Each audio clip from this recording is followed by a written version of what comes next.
Auroras are caused by solar activity. Gusts of solar wind and coronal mass ejections strike Earth's magnetic field, rattling our planet's protective shell of magnetism. This causes charged particles to rain down over the poles, lighting up the atmosphere where they hit. The physics is akin to what happens in the picture tube of a color TV. Incoming particles are guided by Earth's magnetic field to a pair of donut-shaped regions called auroral ovals. There's one around the North Pole and one around the South. Sometimes when solar activity is high, the ovals expand and the space station orbits right through them.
I'm Nicolene Weil, and I'm a solar physicist at NASA's Goddard Space Flight Center. What we're looking at right now is imagery from the Solar Dynamics Observatory. All of the dynamics and activity that's going on in the solar corona, the sun's atmosphere, which is what I study. What we're seeing here is a filament, and it looks very dark, and it looks like it's actually maybe even on the surface of the sun. But we can see as the sun rotates around that actually it's suspended high up in the atmosphere away from the surface. When viewed from this angle, we call them prominences. This material is held up in the corona by twisted magnetic fields. We're looking at the solar corona in extreme ultraviolet at 171 angstroms, which is a wavelength that our eyes cannot see. My favorite thing is all of these magnetic loops that you can see on the sun, how dynamic these magnetic loops are, just telling us how much change and evolution and activity there is on the sun at all scales.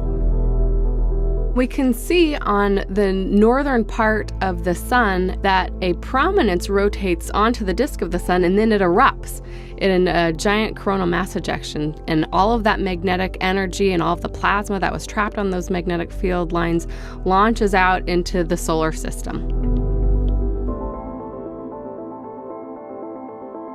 We're watching the sun rotate right now. This is one of the basic features of the sun, and it takes about a month for the sun to rotate fully around and to see the same spot on the sun come back. We're seeing the sun rotate so quickly in this movie because it's time-lapsed.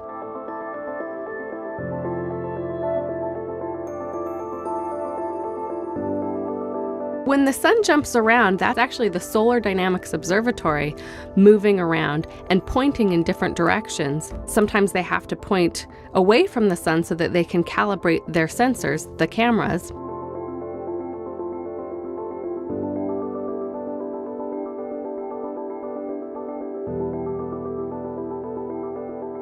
When we see the frames go dark, that's eclipse season. So that's when the Solar Dynamics Observatory, which is orbiting the Earth, goes behind the Earth, and the Earth is between the Solar Dynamics Observatory and the sun, and so the Earth eclipses the images.